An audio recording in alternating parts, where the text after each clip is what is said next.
بسم اللہ الرحمن الرحیم۔ بسم اللہ الرحمن الرحیم۔ السلام علیکم ورحمۃ اللہ وبرکاتہ۔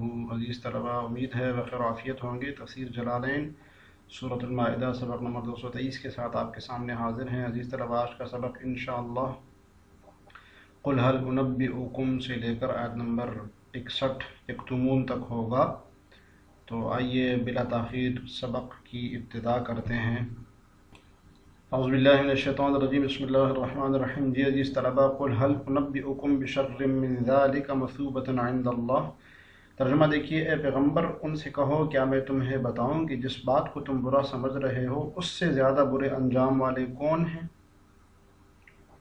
من لعنہ اللہ وغضب علیہ، یہ وہ لوگ ہیں جن پر اللہ نے پھٹکار ڈالی، جن پر اپنا غضب نازل کیا۔ وجعل منہم القردۃ والخنازیر، اور جن میں سے لوگوں کو بندر اور سور بنایا۔ وعبد الطاغوت، اور جنہوں نے شیطان کی پرستش کی۔ اولئک شر مکانا واضل عن سواء السبیل،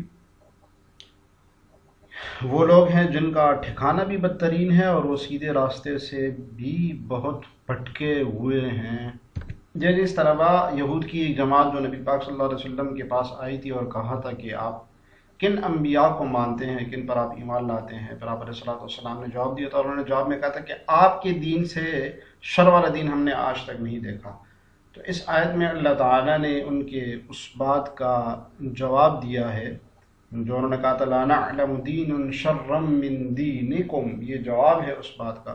فرمایا قل هل انبئکم، آپ کہہ دیجئے کیا میں تمہیں بتاؤں، اخبرکم، خبر دوں کیا میں تمہیں، بشر من اہل ذالک، اس چیز سے زیادہ شریر، اس چیز سے زیادہ سخت، اس چیز سے زیادہ شر والی چیز، الذی تنقمونہ،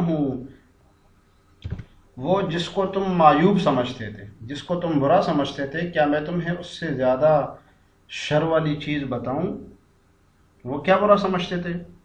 اہل کتاب اس بات سے ناراض ہوتے تھے، اس چیز کو برا سمجھتے تھے کہ ہم لوگ اللہ پر اور اس کی کتابوں پر ایمان لائے ہوئے ہیں۔ یعنی مسلمانوں سے کہتے تھے کہ تم مسلمانوں کی ان دو باتوں کی وجہ سے ان کو برا کہتے تھے، ایک یہ کہ وہ اللہ اور اس کے رسول کی کتابوں پھر ایمان لائے ہیں، اور دوسرے کہ اپنے فسق کی وجہ سے ایسا کرتے تھے۔ اس سے پہلے والی آیات میں بتایا۔ تو اللہ تعالیٰ نے فرمایا یہ تو کوئی ناراضگی کی بات ہی نہیں ہے، اصل بات تو ہے کہ تم اپنی حماقت اور شرارت اور سرکشی کی وجہ سے اسے برا سمجھتے ہو۔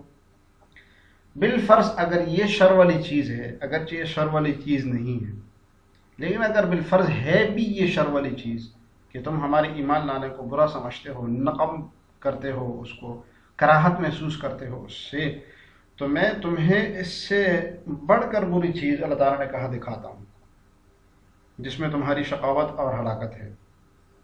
وہ اس سے زیادہ بری چیز ہے۔ وہ اللہ تعالیٰ کے بیان فرما رہے مثوبتاً، ثواباً بمعنی جزاءً، مثوبتاً ای ثواباً بمعنی جزاءً، مثوبتاً ثواباً کے معنی میں ہے، یعنی مصدر میمی ہے، اور ثواباً مصدر کے معنی میں، بمعنی جزاءً یعنی بدلے کے معنی میں۔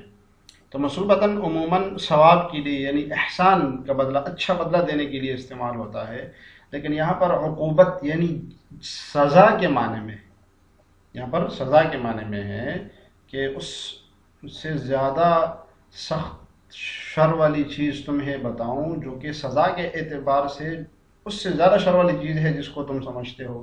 عند اللہ، اللہ تعالیٰ کے ہاں، ہوا وہ کیا ہے، من لعنہ اللہ، وہ ہے کہ جس پر اللہ تعالیٰ نے لعنت کی، ای ابعدہ من رحمتہ، یعنی اس کو اپنی رحمت سے دور کیا، لعنت کا معنی بتایا۔ اور ہوا نکال کر صاحب جلالین نے اس طرف اشارہ کیا کہ من لعنہ اللہ خبر ہے مبتدا محذوف کے لیے، مبتدا محذوف کے لیے۔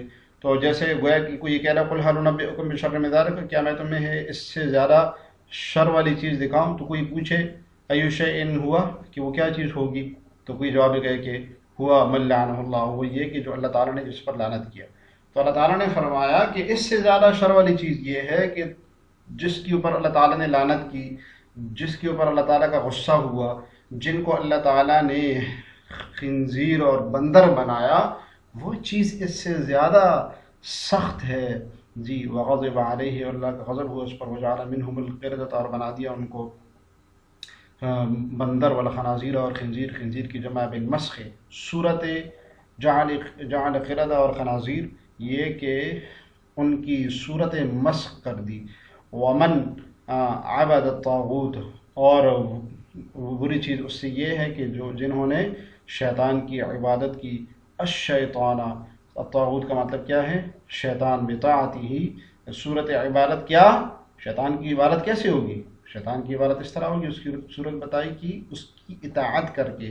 وراع فی منہم، صاحب جلالین ایک بلاغت کا ایک نقطہ بتا رہے ہیں، فرما رہے کہ راع فی منہم معنی من، کہ منہم یعنی جعل منہم میں من کی معنی کے رعایت کی.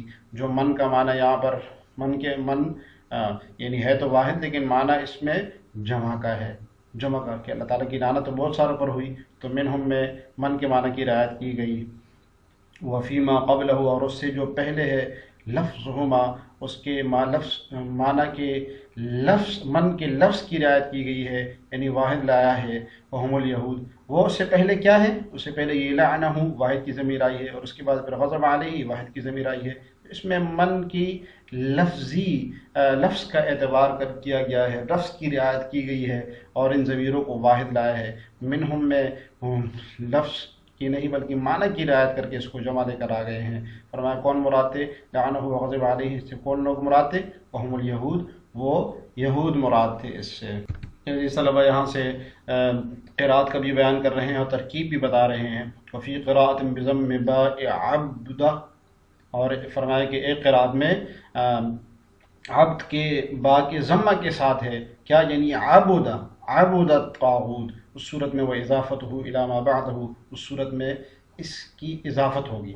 وعبد الطاغوت میں تو فعل فاعل اور مفعول والی ترکیب ہے، لیکن جب عبدہ ہوگا تو اس صورت میں عبد الطاغوت، طاغوت کی طرف اس کی اضافت ہوگی. اسم جمع، لیکن ہوگا یہ اسم جمع العبد. اب یہ اسم جمع ہوگا. کیا مطلب ہے کہ جمع تو نہیں ہے لیکن معنی جمع والا ہے.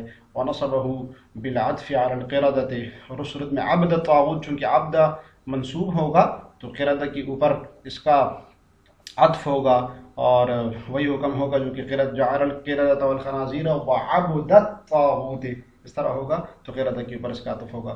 اولئک شر مکانا، جی تمییز، مکانا شر کی تمییز ہے کہ یہ وہ لوگ ہیں جن کا ٹھکانہ بہت برا ہے، یعنی بہت شریر ہے حضوری ٹھکانے کے. لأن مأواہم النار، کیوں برا ٹھکانہ ہے؟ اس لیے کہ ان کا ٹھکانہ جہنم ہے. وأضل عن سواء السبیل، اور وہ سیدھے راستے سے بہت زیادہ بھٹکے ہوئے ہیں. طریق الحق، حق کے طریقے سے. سبیل سے کون سا راستہ مراد ہے؟ حق کا طریقہ. وأصل السواء الوسط، سوا کا معنی بتایا ہے صاحب جلالین نے کہ سوا اصل میں وسط کو کہتے ہیں. اب صاحب جلالین ایک چھوٹے سے سوال کا جواب دے رہے ہیں، وہ یہ کہ جو آیت کی شروع میں کہا، آیت کی شروع میں جو شر کا لفظ استعمال کیا، قُلْ هَلْ نُنَبِّئُكُم بِشَرٍّ مِّن ذَلِكَ، کیا میں تم کو اس سے زیادہ شر والی بات بتاؤں؟ تو اس پر ایک چھوٹا سا سوال اٹھتا ہے. سوال یہ اٹھتا ہے کہ شر کیسے ہو گیا جبکہ یہود مسلمانوں کی ایمان لانے کو برا سمجھتے تھے، تو ایمان لانے کو گویا کہ شر سے تعبیر کیا گیا. تو کوئی مسئلے کی بات نہیں ہے، اللہ تعالیٰ نے ان کے قول کے مقابلے میں اس کو شر کہا ہے، مقابلتاً شر کہا ہے اس کو، ورنہ یہ تو شر والی بات نہیں ہے کہ اہل ایمان لانا شر والی بات ہے.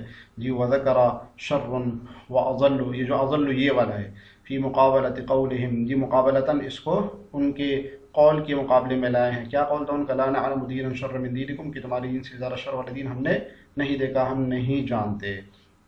جو اذا جاؤکم قالوا آمنا وقد دخلوا بالکفر وهم قد خرجوا به، اور جب تمہارے پاس آتے ہیں تو کہتے ہیں کہ ہم ایمان لے آئے ہیں. وقد دخلوا بالکفر، حالانکہ یہ کفر لے کر ہی آئے تھے، کفر میں داخل ہوئے تھے. وهم قد خرجوا، اور وہ اسی کفر کو لے کر باہر نکلے ہیں. واللہ اعلم بما كانوا یکتمون، اور اللہ خوب جانتا ہے یہ کیا کچھ چھپاتے رہے ہیں. یہاں سے اللہ تعالیٰ نے منافقوں کی حالت بیان کی ہے، منافقوں کی حالت کا بیان ہے فرمایا کہ منافقوں کا ذکر کر کے فرمایا کہ اے مسلمانوں کی جب وہ تمہارے پاس آتے ہیں تو کہتے ہیں کہ ہم تو ایمان لائے، آمنا، اللہ نے کہا ان کا یہ کہنا جھوٹ ہے، وہ تو کفر میں داخل ہوئے ہیں اور کفر ہی کو ساتھ دے کر نکلے تھے، نہ وہ کیا مطلب یہ کہ نہ وہ پہلے مومن تھے نہ تمہاری مجلس میں ایمان والے ہو گئے، تو جیسے کفر کی حالت میں باہر سے آئے تھے تمہارے پاس، بیٹھے رہے تمہارے پاس، اسی طریقے سے خروج بھی ان کا کفر کی حالت میں ہوا، تو یہ ظاہر میں تو ایمان والے بنتے ہیں لیکن دلوں کے اندر انہوں نے کفر چھپا رکھا ہوا ہے، اور اللہ تعالیٰ اس بات کا خوب علم رکھتے ہیں کہ اذا جاؤکم ای منافق الیہود، یہ جو یہود کے منافقین ہیں یہ جب تمہارے پاس آتے ہیں یعنی تمہاری مجلس میں آ کر بیٹھتے ہیں تو کہتے ہیں آمنا، تو یہ ان یہود کے بارے میں نازل ہے جو کہ نبی صلی اللہ علیہ وسلم کی مجلس میں آیا کرتے تھے، وقد دخلوا الیکم متلبسین بالکفر، اور یہ جو داخل ہوئے ہیں آپ پر یعنی آپ کے پاس جب یہ آئے تھے تو کفر کے ساتھ ملے ہوئے تھے،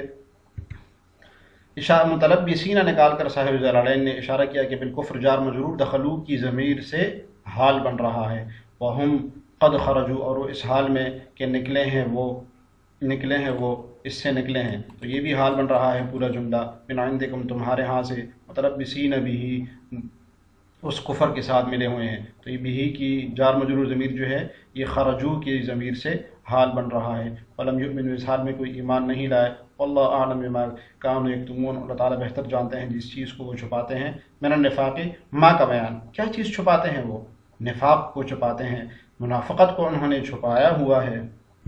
جس طرح آج کا سبق بس اتنا ہی، آج کے سبق سے متعلق سوال یہ ہے کہ عبد الطاغوت کی ترکیب کریں، عبد الطاغوت میں قراءت بھی بیان ہوئی ہے اور ترکیب بھی بیان ہوئی ہے، دو ترکیبیں ہیں صاحب جلالین نے، اس کی میں آپ کو بتا دیتا ہوں، تو ترکیب ضرور لکھیے گا نیچے کمنٹس میں۔